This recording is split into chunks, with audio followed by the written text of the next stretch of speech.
Hello, everybody out there. It's been a minute. I know you haven't heard from us. You haven't talked to us. But I want to get right into it. On today's episode, we wanted to answer questions that we've received in the last month from couples wanting to heal and hoping to save their marriages and relationships from infidelity and betrayal. We get so many questions, it's hard to keep up and respond to everything on our social media platforms. So we figured we would do it here. But be warned, as we keep it real and give raw answers and opinions based off our own experiences. If you want to see if we're answering a question that you may have had on your mind or you want an answer to as well, keep listening. And as always, we hope this helps you in your journey of healing for you individually and for your relationship. You feel like a vacation. You feel like everything I've been wanting and waiting for. And every day I'm wanting more. Even though we had a minor slip-ups, we are never, ever, ever giving up. Got the modern Gina kind of love. The shit that comes from above. And my friends ask me how I know that you are the one. I know you're the one. I know you're the one. Hey, everybody. Hey, what's up, Welcome y'all? It's back to been the a show. minute. It really has A been long a minute. It So really has been. the reason we haven't really been, you haven't heard from us is because we have more than one platform. Not only do we have a podcast, but we also have social media where we have TikTok. But even off our TikTok, we've been actually mentoring a lot of couples. Yes, we have. And individuals. So, we've just been trying to give back basically the knowledge and things that we have been through and things that we have learned along the way in helping to put our relationship to the ultimate high of love and joy and just having God in our life. Just, Totally. Always staying with Amen. God no matter what. Yep. So today is basically, the episode is called The Hot Seat, answering questions from our social media.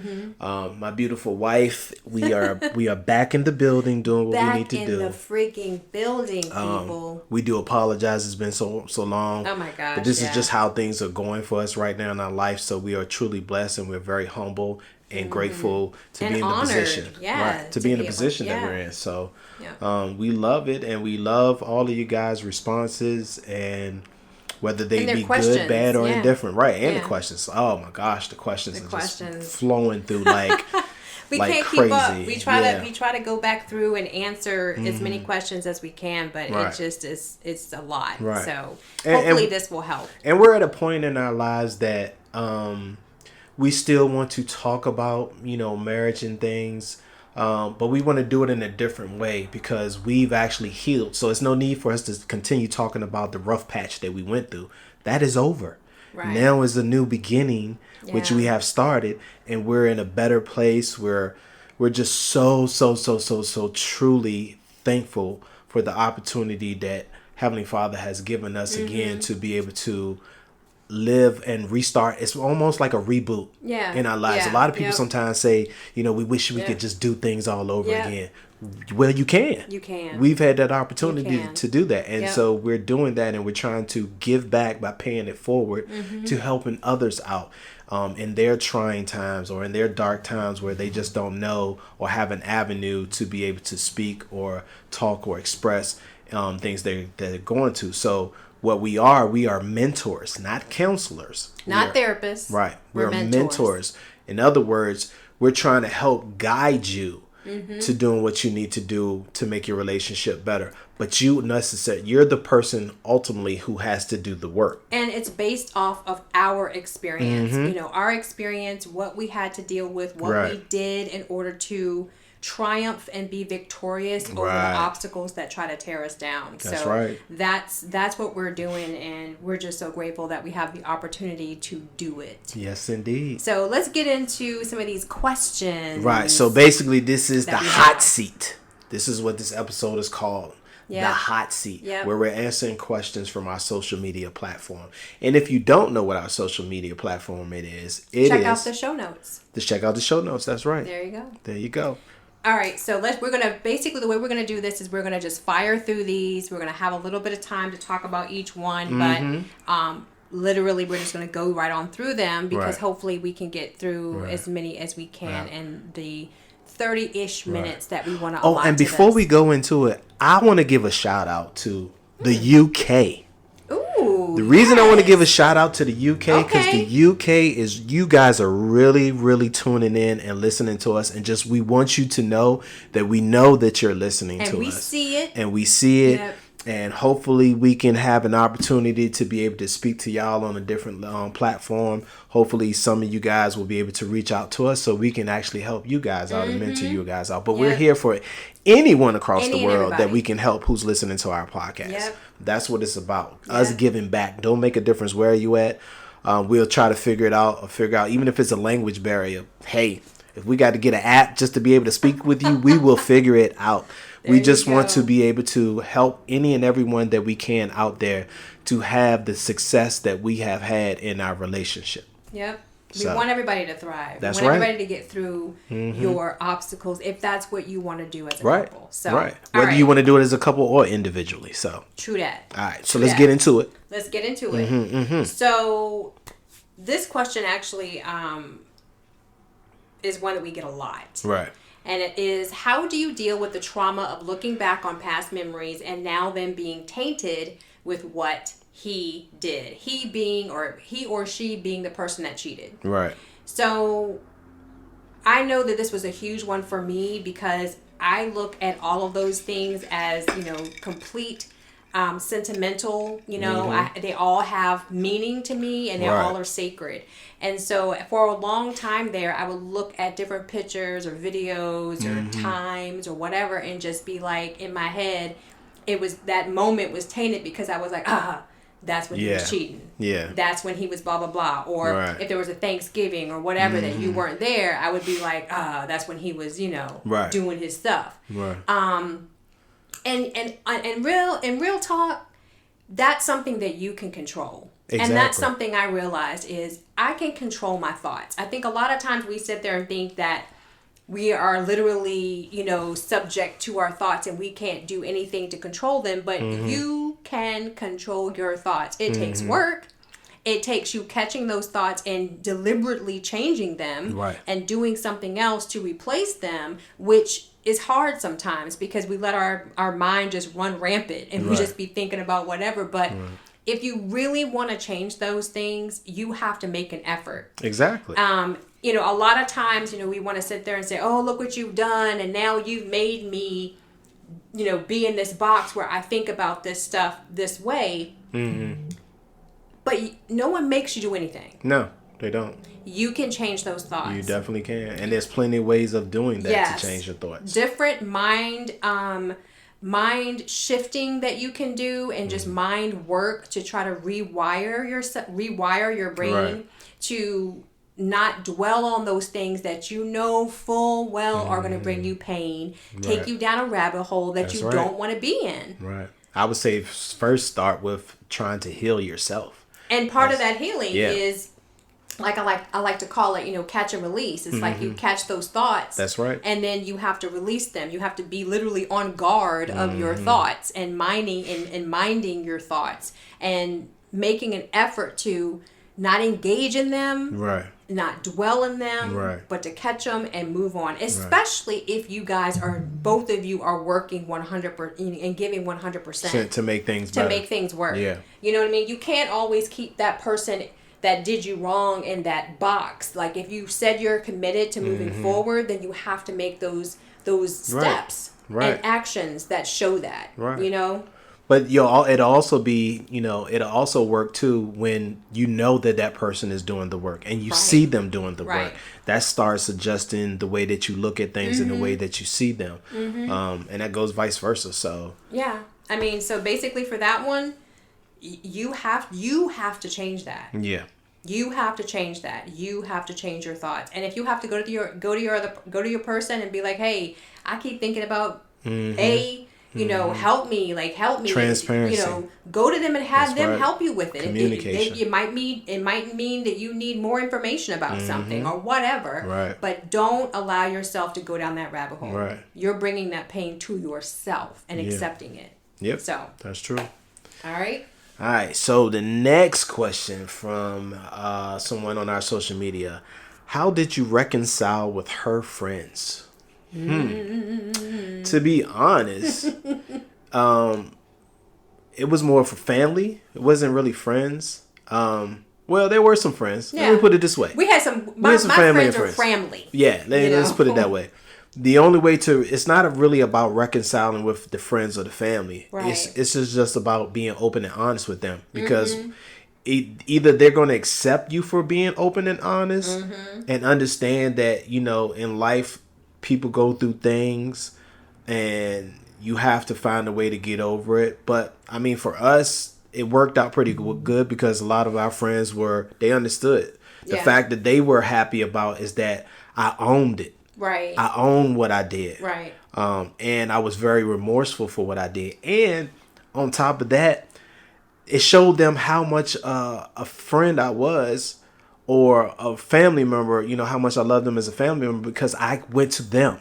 They didn't have to hear about it from someone else or hear about it from my wife. Right. I went to these people and told them what I did. Yeah. Because I felt like I broke the trust, not only from my wife, but I broke the trust with the family and the friends who were brought into my world, who became family and friends to me, that were my wife, family and friends. Right. So I wanted to make sure that I let them know that, hey, I did something wrong. I owned it. I'm asking you all for forgiveness. Now, I don't have to ask for forgiveness. Right, exactly. Because really the only person that I needed to forgive me and be remorseful to is my wife anyway. But because my heart is the way it is, and because I felt, at the end of the day, they are like family, or they are family, I felt that it was very important for me to also let them know, because I didn't want them to hear about that, from anyone else. Not to mention, we didn't tell anybody, We didn't tell anybody in the beginning. So when people heard it, they were like shocked, but they were very, very grateful that I did tell them. Right. And I've had a couple of friends who were really upset and hurt, and that's fine. Yeah. But those same friends who I expected them to be upset and hurt because they truly cared about me. If they didn't care, then it would be like, we done with you. We don't want to deal with you. Yeah. And sometimes some people they don't know how to take on that. They don't, that pain is too much for them to bear. So true. So they, I just look at it like this. If they didn't accept my apology, which I didn't need for them to accept it, and they moved on, that's on you. Right. Then you were never really my friend in the first place. That's how I look at it. Because in all honesty, there is no reconciliation for a friend or family member, because you didn't do anything wrong to them. Exactly. What you did wrong, quote unquote, was to me. Right. And of course, their love for me, they are affected. Right. So you addressing it with them is a courtesy to them, because of their love for me. But you still broke a bond. Right. And I get that. People love you, and they love you the same way they may love, they love me the same way they love my wife. So rightfully they're very deserving of how they feel about their feelings, because again, they saw us in our true bliss, happiness, and that's what they wanted to see. But I will say this right now, they're very, very grateful of how far I have come and how much I have achieved in rectifying and making sure everything is way better than what it was before in our relationship. Right. Totally. Yep. So, all right. Next one. How are you sure that whatever drove you to cheat won't draw you there again? That's a good one. That's a good one. I'm sure of it because I actually got the healing that I needed to go through. Healing before I wasn't healed. I had a lot of past things in my past that continue to carry over into my adult life. Foster care, not having my parents there, being molested sexually by male and female as a kid, being out on the streets, and the list goes on and on and on and on. Very rough childhood. So what people don't understand, and this is for a lot of adults over the world, a lot of who you are today is because of how you grew up, the things that you have saw. Now, you may not always remember those things because a lot of times you take those things and you put them into this little closet that you lock the key away with, and just boom, don't forget about it, you know, and it's unconscious, like you really don't, it's there, but you don't think it's there no more. Right. But, you know, it's still there. But a lot of those things that I've had to deal with made me the man that I ended up becoming. So I needed to heal from those wounds. I needed to heal from being hurt, molested. I need to heal from being out on the streets and not having. I needed to heal from my parents not being there for me. And it wasn't for me to go to them. I needed to do the work myself. Right. So I've done the work now. And now that I'm healed, I can see better than I've ever. Better clarity than I've ever seen before. And having that lust and that temptation and wanting to do those things, that I don't need that. Not to mention, I don't want to go down that road again. I don't want them problems. You know, I just don't want them problems. It was the worst time of my life, all that I've had to endure. You know, people don't know, I don't want to say you people, but people don't know how much I've had to endure from the time I was brought into this earth up until all of my cheating and stuff was happening. It was a lot of pain. And that's not an excuse. No, facts. But it's factual. It's just facts. I was broken. Yeah. I was broken. I'm not broken anymore. Now what I'm trying to do is give back to others and let them know that, hey, as I have changed, you can change too. Yeah. So people out there, truly believe in yourself. You can change. Anyone who tells you you cannot change and you cannot do it, I am living proof you can. I don't need to look back. There's nothing else I need to deal with. I am in love with my wife. This is the only person on this earth I want to ever be with. And I am very remorseful for what I did. And now it's time to make sure that going forward, I do all the things that I didn't do and all the things that I didn't understand or knew how to do. I'm doing them right now. Right. So I'm making a constant effort every day to make my marriage work, no matter what. Yeah. And that's the joy in it, because every moment is a blissful moment for me and my wife now. Totally. That's just what it is. Totally. So why would I mess up that and go back to craziness and all of that peace. Stress? And I wear my body and my face, and I look sick. I didn't eat. I didn't sleep. Who wants to put themselves back in that pain? You ain't never lied. I'm not going to be that, bro. So that's why I know I'm not going there again. It's not going to happen. Exactly. So moving on. All right. Unless you had something else to put on to that. No, I think you covered that really, really well. Right. I mean, so we can continue on down here on the list. That's right. Next thing, how do you know if you should keep fighting for someone that keeps hurting you? Ooh, that's a good one. That's a really good one. And I'm going to take this one. You got that one, man? I'm going to take this one first because I can totally understand this question, because this is what was happening with us. Exactly. Because even though, when everything came out and you said, I'll do anything, I'll do whatever I need to do to make this marriage work, to make sure that we don't go down a road of divorce. You said that, but because of the situation, you were still pulled into all that you were doing. Right. And you still went back to all that you were doing. And you had moments where I could see you wanted to truly move forward and do better. Right. But you were still in that depressed state. Yeah. You still were not yourself. And I still saw you doing things that completely and directly hurt me. So what helped me in that was my relationship with God. Right. And I started my healing journey before you did. Right. You sure enough did. So I looked at it like, okay, so I know I want this. I know he said he wants it, but I don't see that every day, all day. Right. So let me go ahead and heal me. What can I do in this situation for me so I can get clarity? And so I went to God and literally poured my soul out every single day. Yes, she did. I remember being in my prayer closet and just sobbing and sobbing and sobbing to the point where I couldn't even breathe because my nose was so stuffed up because I was crying so much. And in me getting a relationship, a very close relationship with my Father in heaven, Right. that's how I could see your brokenness.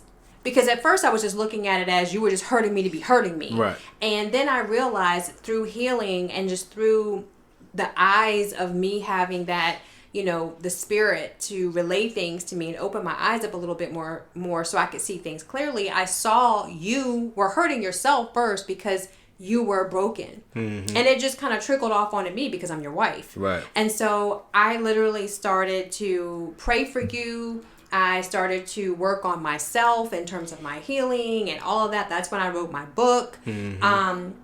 I just really, really focused on me and my relationship with God and allowed him to show me what my next moves should be, so to speak. So I think that it really depends on the situation because you weren't hurting me intentionally, although I say that with I say that very gingerly because, of course, if you're cheating and still doing things like that, it's going to hurt the person that you're with. Right. But you were in such of a dark cloud. I was. You didn't see past yourself. No, I didn't. A lot of the times. I didn't. So I really think that this question, it really, you have to look inside yourself and look to your spouse, whoever, male or female, whoever is cheating that you're dealing with. Them. Yeah. You know them better than anybody else does, right. So are they hurting you just to be spiteful, just to be nasty, just to be whatever? Mm-hmm. Or are they hurting themselves and then it's spilling off onto you because you are so close with them? What is their intent? And ask them. Right. Ask them. Not to mention, you'll see the signs. Oh, heck You'll see the signs and know for sure if it's intentional or if it's just something there that's pushing them to do something and they don't really want to do it. Mm-hmm. But you'll also see the remorsefulness in the pain. Right. Because of certain things they do and certain things they said. Yep. There was a lot of times I would come home and tell my wife, look, I come in the house and the house is empty. And I knew exactly where she was in the prayer closet. And I would tell her literally, I still know I'm not where I need to be, but I need you to keep doing what you're doing. Because whatever you're doing is starting to wake me up. For me to see the light, to understand that I need to fight more than what I'm fighting. Because again, I was always used to just giving in to everything. Mm-hmm. And that's what I did. And a lot of part of your healing was realizing that you just didn't deserve the worst. And I think that, part of you was like, you know what, I don't deserve to be with someone who cares about me so much. You never experienced that. So you allowed yourself to be in that space where whatever happened and it was all negative. Yeah, because that's what you would always gotten. My mentality was so, let me put it this way. Warped. Everything that I did and everything that I've experienced, and even though I don't go into specific details of everything, but based on what you guys know, I felt like that's how I was supposed to be. I felt like God put me in this world to have to deal with chaos. Right. Toxicity. Toxicity. Yep. I felt like that was my purpose on being on earth. Mm-hmm. It's no one's purpose to be on earth to be a bad person. Not at all. It's not. But in that time frame, because of everything I went through, that's just what I believe. Yeah, and that breaking point of your mental health, it just drove me into that darkness even more. Yep, exactly. So I say, you are your best judge of how long you should fight. Right. And sometimes people stop fighting and start going on with their lives, and then that's when that person wakes up and like, oh, wait, whoa.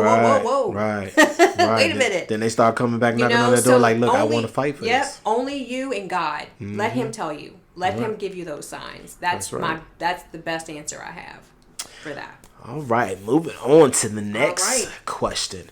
How did you get over all your pain, and how long did it take you? Okay.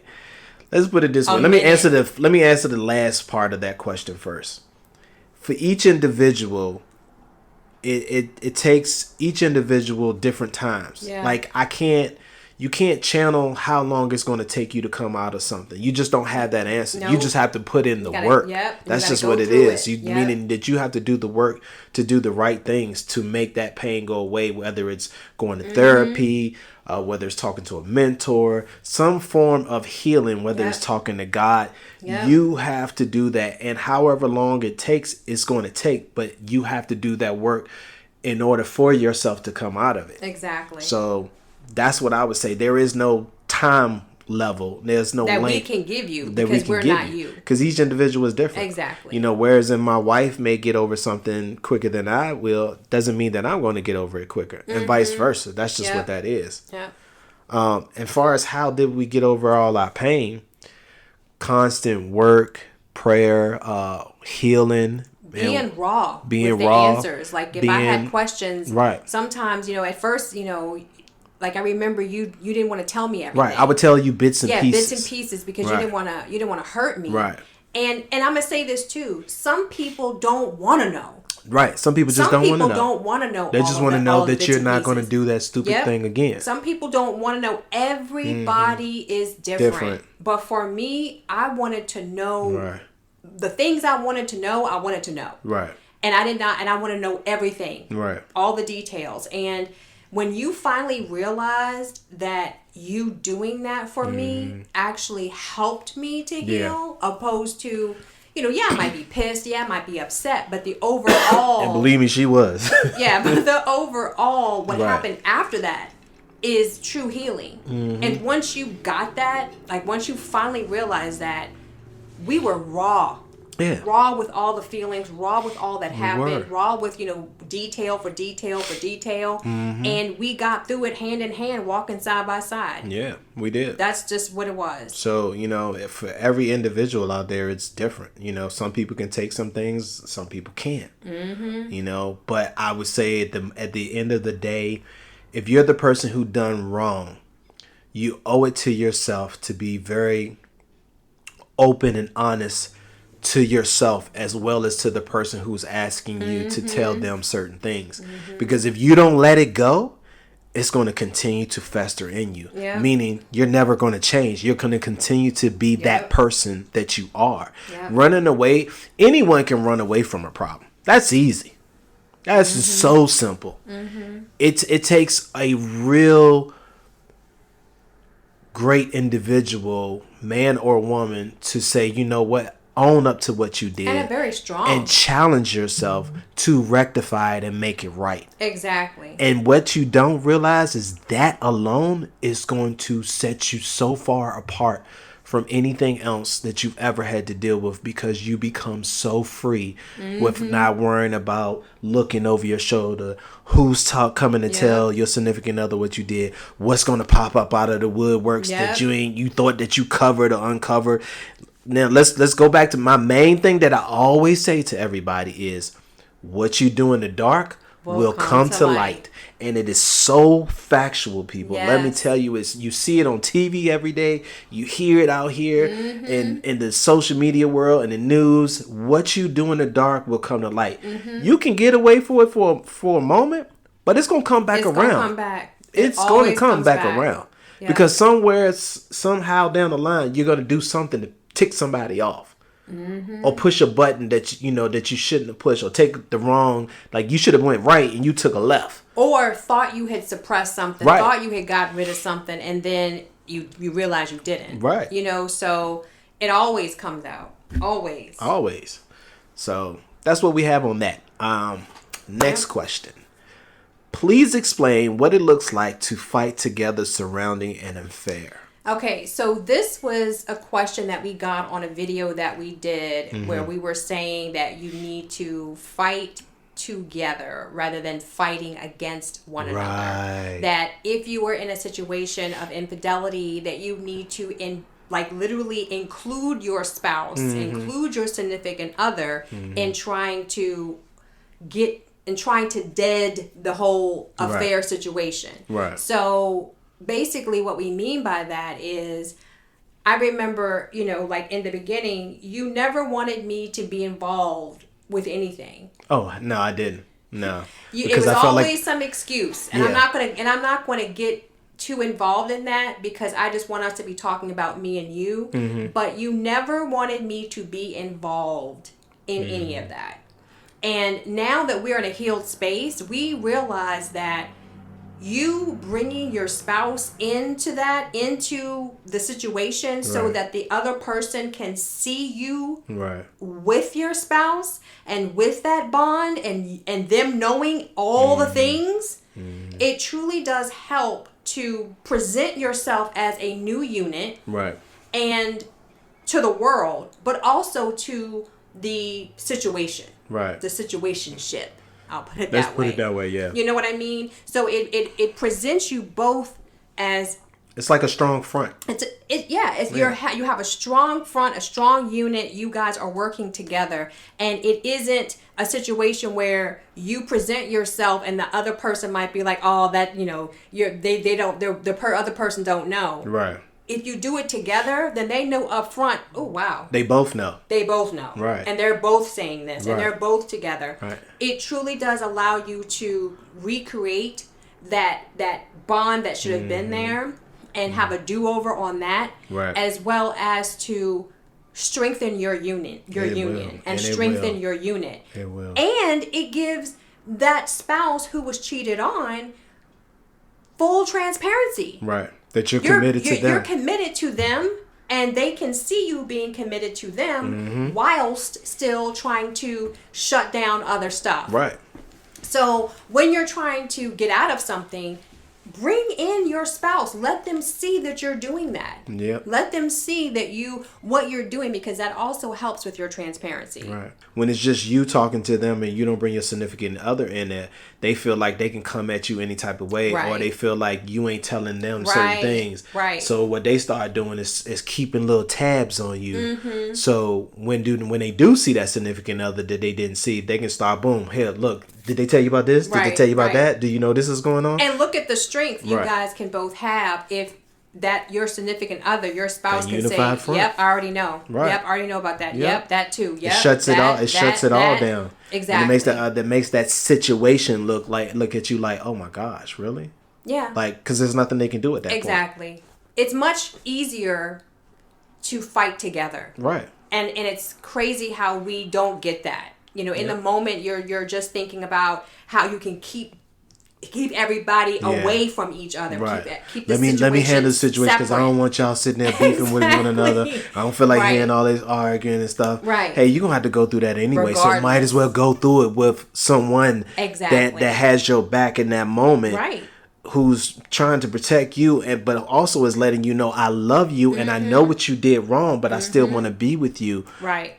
But can you change your ways to say you want to be with me? And this is showing them that, hey, I'm changing because I'm bringing you along with me so you can see what I'm doing and can hear me talking to the situation, so it won't be no problem. And you as the spouse that was cheated on can give if you know that your significant other, your spouse is trying to change and working on all those things, you're giving them your support. Right. So here they're doing something and they actually have somebody having their back. Right. Even though they brought the situation to the marriage, you now are showing, I got your back in doing this. Right. And so it just works all the way around. Right. So that's what we mean by that. That's an example. All right. So next question. What if he or she refuses to show you their phone, saying you should blindly trust them? Well, you can't blindly trust because you done broke the dabbling trust. Exactly. That ain't gonna work. That ain't gonna work, homeboy or homegirl. That is just not going to work. I'm here to tell you. You cannot blindly trust anyone. If they've broken that trust, you cannot blindly trust them. You can't ask them to blindly trust you. You got to show. You got to have action. See, people don't understand. When you break a trust, you have to rebuild it. Right. So rebuilding means doing whatever it takes. It doesn't mean going, being crazy with it, but doing whatever it takes within reasoning. Right. And ultimately, you shouldn't really be saying anything, because if you trying to tell this person, look, I want to be with you, I'm sorry for what I did, and you can trust I didn't mean it, you can trust me, then give them what they need. Exactly. In other words, if they're telling you, look, I need to make sure I can see your phone. I need to make sure I have your passcode. I need to make sure that you have your little GPS on so I know where you're at all times. Please make sure you pick up the phone. Then do those things. Because that rebuilds the trust. And then on top of that, if you have nothing to hide, right, it won't be an issue. You won't get defensive. You getting defensive it would be an issue. Shows that you still got something to hide. Exactly. You know? If you can't have, and we don't mean, because I remember you used to do this when you used to show me your phone, quote unquote. Right. You would stand over top. You hover over top, to make sure I'm not going to something that you don't want me to go to. Right. But you know why? Because I was still guilty of stuff. Well, true that. Still and I knew that. And please know that your significant other knows that. They're not stupid. Right. You know what I mean?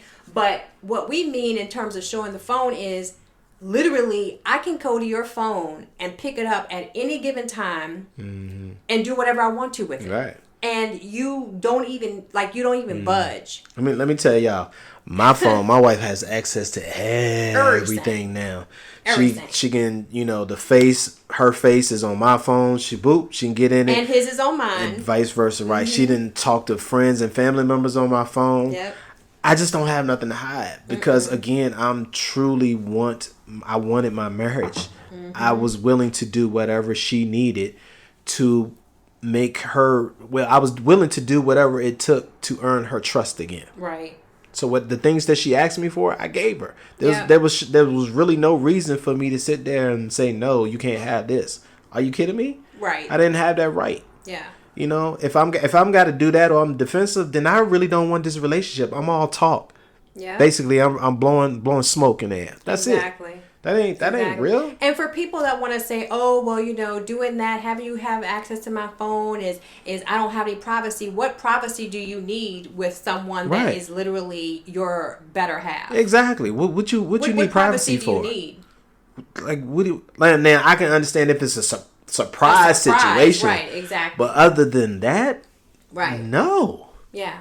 Like really? And if you're gonna ask him or her, I'm gonna say she. I got you. Him or her for their phone information, then you should be willing to give yours. It just shows that even though you ain't doing nothing, hey, I'm not asking you to do anything I'm not willing to do. So he has access to my phone. I have my GPS on. He knows where I am. He always knows on my phone. Friends. Yep. And that's another thing. Even with friends, like my friends have to know.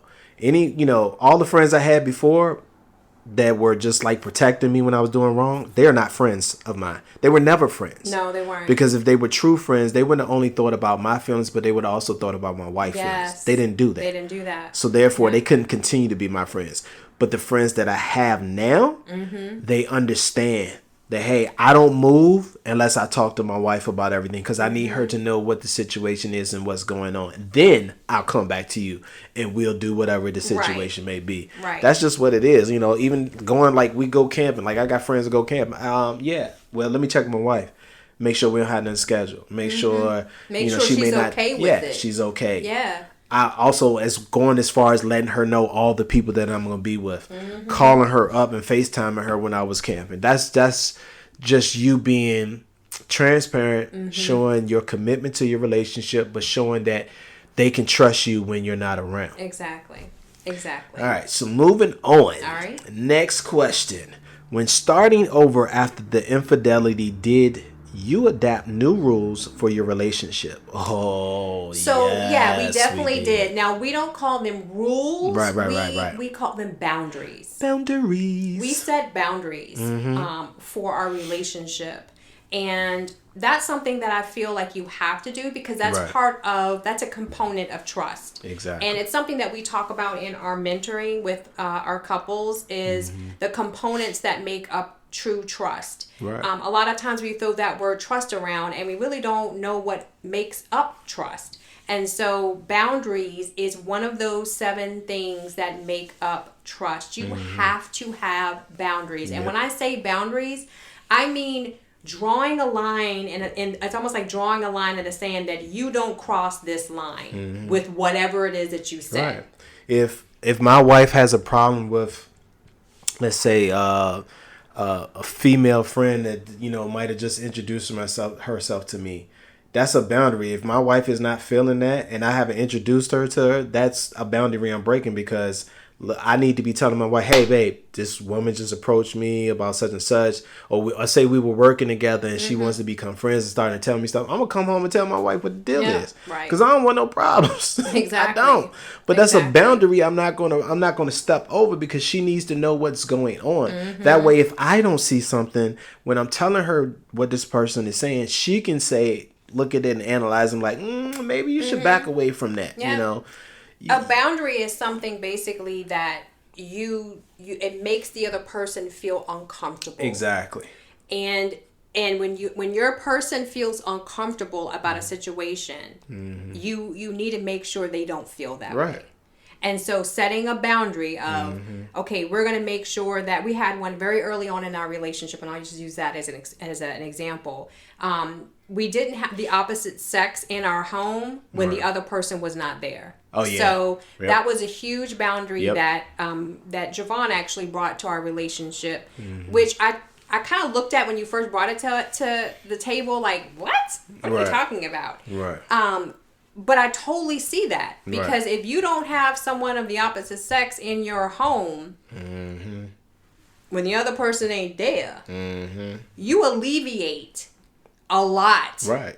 Even if you don't think anything can happen, you don't even have to worry about it because it's not happening. Right. It doesn't even opportunity doesn't even present itself. Yeah. Don't because put yourself you've made in that that position. boundary. Right. So that's what a boundary is. Whatever might feel uncomfortable to the other person or to both of you for each other, you set a boundary and you make sure you set those boundaries together, and you both commit to the other person's boundaries and the boundaries that you both set for your relationship. So that's really pretty much it. I mean, I agree with everything you're saying, Yeah. as far as the boundaries and the rules. So people just got to understand, it's you make it what you want to make in your relationship. Right. Pretty much. I mean, there's nothing, because only you know what you need.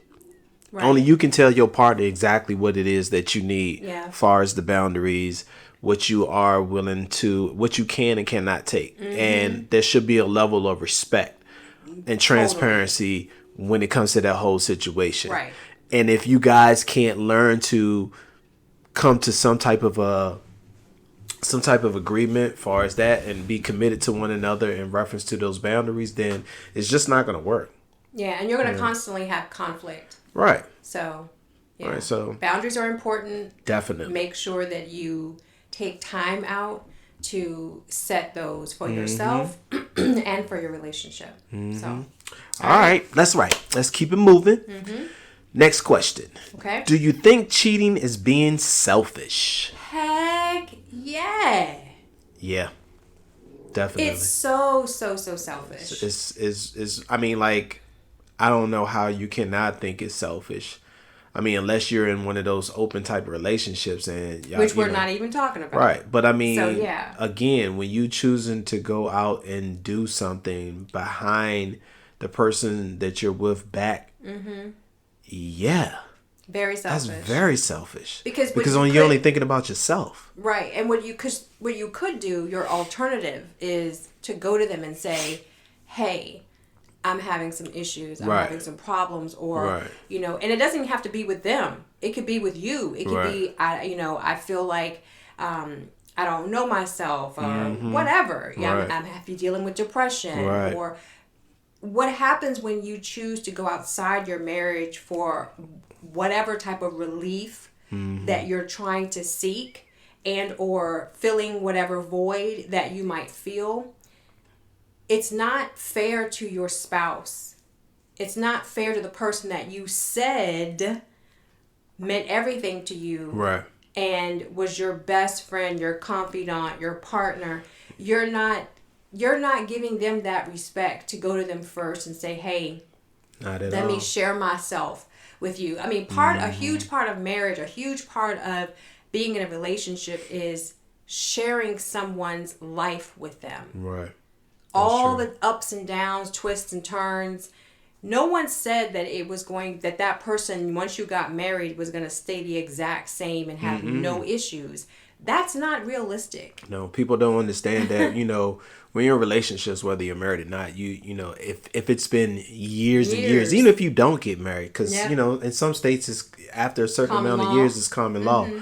You still have to understand that you are changing constantly, day in and day out, based on the things that you're surrounded by, based on the different jobs that you entertain.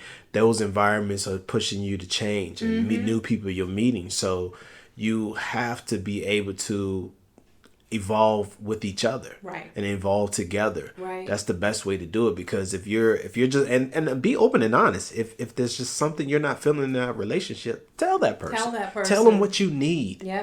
If they're not fulfilling something, tell them what you need. And if it's obviously it's just not, you're not still getting what you need, then maybe you just need to not be in that relationship. That's the best way I say it, because it's better to do that. Yeah, especially if both of you are not willing to do what it takes. And like I said, sometimes it has nothing to do with your partner. It's something that you're feeling internally from childhood or whatever that you need to deal with. And you have to go to your partner and tell them. So cheating, just like any other vice, alcoholism, using drugs, pornography, all of the things, all of it is selfish. Right. Each and every single one of them. That's right. So, all right. Next question is: do you think an emotional affair is better than a physical affair? Ooh, cheating is cheating. Don't make a difference. It's cheating. Right. Exactly. Don't make a difference whether it's physical or emotional. Because what people don't understand is that physical is rough, because you just like emotions get coming into play and physical touch. You're making that soul tie with somebody. But that emotional, see, also what people don't get to is that emotional attachment draws you to getting physical. So why would you put yourself in that position? And sometimes, I mean, honestly, it's not neither one of them better. They're both wrong. They're both wrong, and they both carry the same betrayal, the same hurt, the same pain. But what I will say is sometimes I kind of feel, depending on the situation, sharing emotions with somebody and having that attachment when you don't even have to see them physically, sometimes that can be more intense and deep. Because when you can share that emotional connection with somebody, meaning you don't have to see them, you don't have to go on dates, you don't have to be around them, and your emotional attachment is still growing. Right. How do you compete with that? If you know what I mean? Like, how do you compete with that when you're trying to stop it? When you're trying to get rid of that? That's a lot, because usually you got to turn off that person's mind and their thoughts, because there was never any physicality going on. And so I sometimes feel like emotional affairs take more work in terms of the mindset. You know what I mean? And for the person that you've cheated on with an emotional affair, it's very hard for them to wrap their head around everything, because they never saw it. You know what I mean? They didn't catch you with the person. You know what I mean? Right. But they're going to look at it the same way as if it was a physical touch. If they come across any type of text messages or emails, it doesn't matter whether it's emotional to them. At that moment, cheating is cheating. Cheating is cheating. And even when you telling them, "Oh, it was nothing but an emotional affair. We never met up," they're not going to believe that. No, they're not. Based on how y'all was talking, or they might believe it, but they might also think, well, but if you did, it still would, it would have gone to the next step. Or if you wouldn't have been caught, would you have taken it further? Yeah, exactly. Would you have stopped? Like, what was your intentions? Right. You just really don't want to put yourself in that position. Yeah. So either one is bad. Any of it. It's not even just that. I mean, we can even go into sexting and going to strip clubs if one person doesn't like that, or pornography. All of it is cheating. If your spouse cheating, and I say that to say this, all of it can be cheating if your spouse is not in agreement with it and they don't know about it. Right. Point blank, period. Right. So they all bring some sort of feeling of betrayal, pain, hurt, disrespect, all of the things. Right. It's just at what level for what particular people. And again, that's not something you want to be dealing with every day. You don't. No. Trust me. You do not No. want to be dealing with that drama every single day, day in, day out. Never. It feels like it's never going to let up. No, you know, and it's always in the back. It's always in Right. your mind. Right. Not even. I was going to say the back of your mind, but sometimes it's right there in the forefront. Yep. You know, so you never ever get peace. No, you don't. You never ever don't. ever. That's another get thing I think peace. people don't understand. You truly don't have peace when you're cheating because you're constantly always trying to figure out the next thing to say to cover up yourself. Yep, the next lie, To next cover lie you're up, going to yeah. tell, and who did you tell what to? Right. You know. Or did I say, oh man, I forgot. Ooh, I texted the wrong person. You get so Yep. caught up, the drinking and all that stuff. Yep. You get caught up and you're not realizing what you're doing. Yeah. But anyway, let's move on to Okay. the next question. And this is actually the last gonna say question this that is we the actually last. have. Do you think you can still keep a friendship with the person you cheated with and still be able to heal and rebuild with your spouse? Again, Hex to the no. whoa. I'm gonna let you people know. If You you're keep saying you people. yeah, and I keep saying you people. I gotta stop saying that. When I'm saying you people, I mean I'm talking about the listeners. Yeah. Everyone that is listening. I'm gonna let you Let guys y'all know. know. Let me let y'all know. There you Let me go. put it that way. Let me get back to my little slang a little bit. Let me let y'all know. You know what I mean? When you're sitting there and you're trying to make a commitment when you've already broken that trust. Key word is trust. You broke it. Why do you think that you can still befriend the person you cheated with Exactly. while you're still trying to work on righting your relationship? Right. Whether you're married or whether you're in a long-time relationship. Right. That's no. You can't do that. No. The trust is broken. And that person, the person you cheated on, do you really think they're going to trust you Right. with that person you cheated with? Right. That you can go back around them and chill with them. Right. No. You can't. We hear a lot of things from a lot of clients and other people talking about, certain situations where they've done it and they're still choosing to befriend this person. Oh, well, that happened, but it never really meant to be like that. We just crossed the line, but we really didn't mean that. But we've been friends for so long. Matter of fact, we were friends wow. before you, so no. Heck, we even heard No. someone that said that the cheating happened with a family member. Yeah. All right. Yeah. And their person was like, well, we're they're in the family, so we can't just not talk. Yes, you can. I can love you from afar. There you go. I ain't got to sit there and deal with you. You broke my trust. You hurt me. in a How can I couple sit there and ways. face you? Exactly. Like, are you serious? Exactly. That's almost like rubbing it in that person's face. Exactly. No. And with the whole family situation, you're breaking trust all over the place. Yes. Yes. You shouldn't have to yes. sit there and watch your back with your Yes. family. Yeah, you can't even go to a family reunion and have peace because y'all sitting there fighting about somebody Right. and they said that, oh, you slept with my sister, man. What the heck? Not at all. Nobody dealing with that. Exactly. But you cannot have that. And for someone to ask their spouse to put up with that, you're totally in the wrong. Right. Totally in the wrong. Exactly. For that 1,000%. Like, You- I don't you even need know to why cut you them even off. be, why would you even be like putting that on the tip of your tongue to say or even to do? And if it's a situation where, like you said, if it's family or whatever, and they're in the family, you go to a family reunion, you see folk, there they are. Right. Let them be in their space. You be in your space. You don't have to be nasty. Exactly. You don't have to have that negative energy going around. But in terms of being friends and acting like everything's cool and being around them and all, no. Nope. And that's with anything. If you have to be around that person in some way, shape, or form or fashion, if you have to do that, then you need to set boundaries. Like we said, you need to in set some of our other boundaries, ones, like we set said at the boundaries. beginning of this episode, and your spouse needs to be there with you at all times. Exactly. You need to come together Exactly. and be presented together. Because If you're at all trying possible. you're trying to rebuild trust. That's the only way to do it. Yep. You got to be an open book at that moment.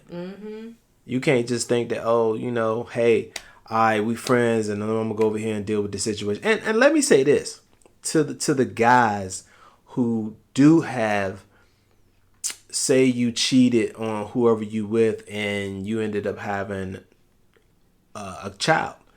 You can't think that you can go ahead and resolve the issue on your own by keeping the person you cheated on with and the baby mama like separate. That ain't gonna work. You gotta bring your spouse or whomever you are with in on that situation because they're not gonna trust you. They're not gonna trust anything you do. No.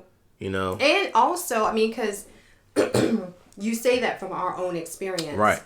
And I think also what happens with that, it gives that way for the person to still get sucked into what's already happened. Exactly. You know, I liken it to like, you know, when people are alcoholics and they're going to AA and they tell them to get rid of all the alcohol in their house. Yeah, yeah. When you go out with your friends, do not like have your friends not get alcohol for those few months, year, whatever. I bet you're just going out with your friends and everybody around you drinking, and you know. So exactly, and why do they say that?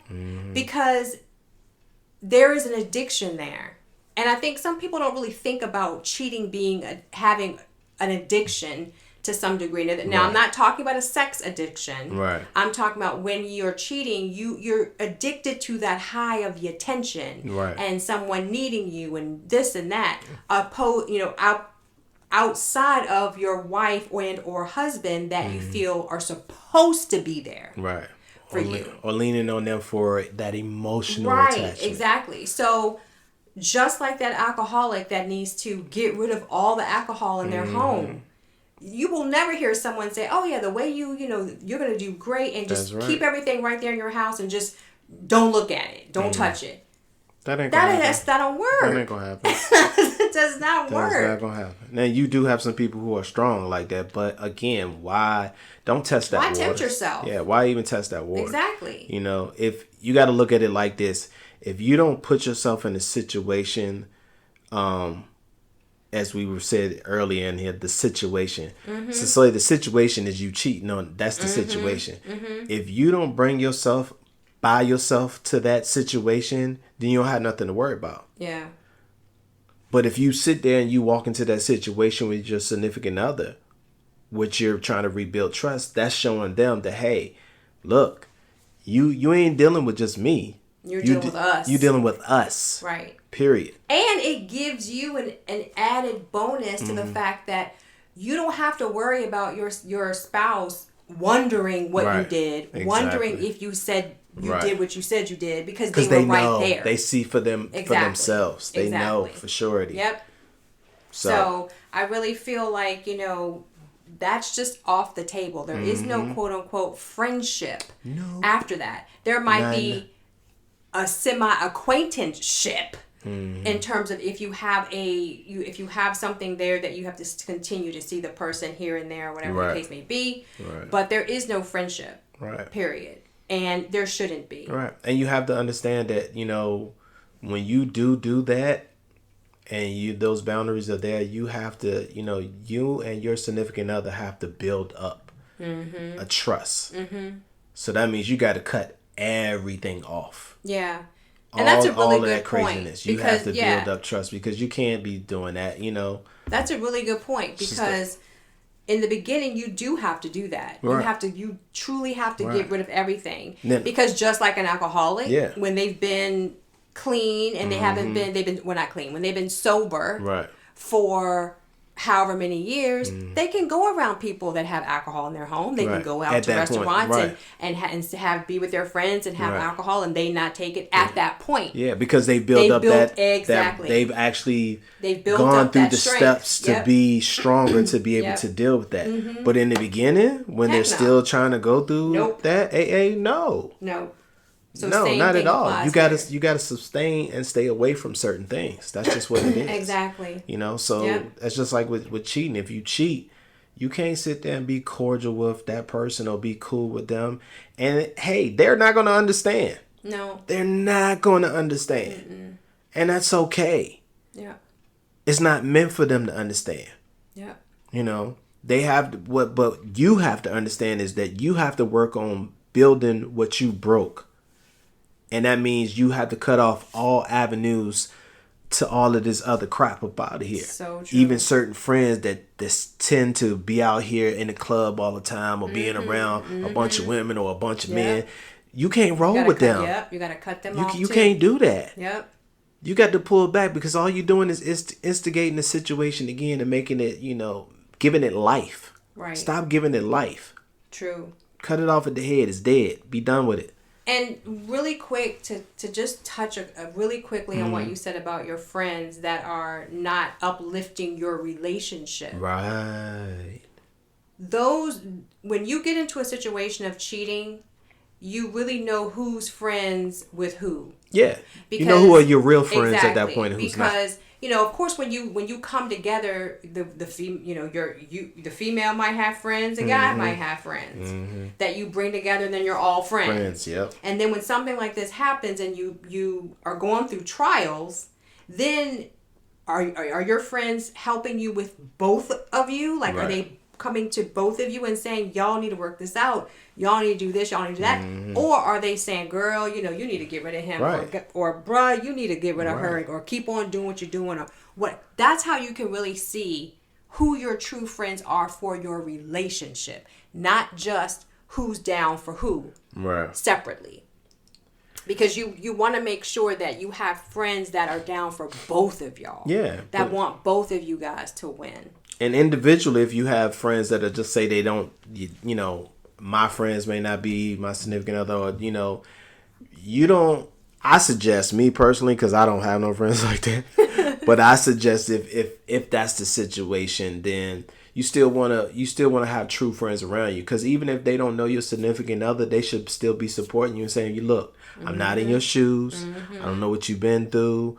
I don't know. I hear your side. Yeah. But I don't know their side. Right. And hopefully you're telling me the truth. And if you're telling me the truth, if you love this person and want to work it out. Yeah. You're wrong. But also, true friends are going to tell you when you're wrong. Yep. When you're wrong, that's a real friend that's going to step up to the plate and say, look, yo, you effing up, homie. Right. You effing up, homegirl. Like, that's just what it is. They're not going to sit there and up take you down the road. You should go smash this joint, smash that joint, smash that. Son, low. This is what I'm saying, man. Like, yo, it's a couple of joints over here. Yo, calling you up like, homie, I got a joint coming through, and I need you for the back of it. They're not gonna do that. They ain't doing that. They're not gonna do that. They ain't doing that. And if they are, you need to get rid of them. They ain't friends. Exactly. You need to get rid of them. So there you go, y'all. That's right. I hope that all of our answers and responses kind of help you out. And just know that, again, we've been really, really busy mentoring people. It's something we love to do, and through everything that we've gone through, we just want to pay it forward. It's not about trying to hurt anyone out here or make them feel less than. We're doing this because we're trying to give back to others who may be out here and not knowing how to navigate or deal, or just alone. Because we dealt with it alone. Yes, we did. But we want you to know that you're not alone. And also too, we're not counselors, we're mentors. We're not going to sit there and jot down a piece of paper and charge you by the hour, this, that, and the third, and or just sit back. How those therapists do, sit back. Yeah, so tell me. So how did that make you feel? And then at the end of the hour, right, you're just a client. Yeah. Our clients they become family. Right. And we care about them. We do. We definitely care for them. We give them guidance, and are they going to always take what we say? No. But they're entitled to do that. But they're entitled to do what they want, and we're going to always keep it real and raw. And we say, you can take this advice and use it, or decide that it doesn't resonate with you and do something else. We're still going to be here guiding you for the next thing. Right. And I think that's so important. So these questions that you guys, that you ask us, we really, really do want to get to as many as we can. And there might be some that there might be some that we have answered previously that need a do-over. Yeah. And some of these were those. But we hope that this helped you. Exactly. We hope that you truly are able to gain a lot. Yeah, from our podcast. And from our experience, from what we've learned, because we did not think we were going to be here, sitting in this space together and thriving and happy the way we are. So whatever we can do to give back is truly what we want to do, as well as giving God the glory, because he truly does deserve every single bit of it. Yes. Every single bit of it. So, all right, you guys, until next time, and we promise it won't be so long. Right. We hope you enjoyed the show, and we will talk to you guys on the next one. Deuces. Thank you for listening to the Show Up and Show Out podcast. There you go. Peace out.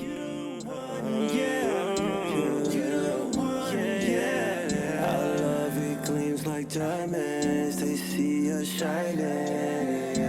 Hashtag couple goals. Catch us on the gram, we hopping islands. Don't care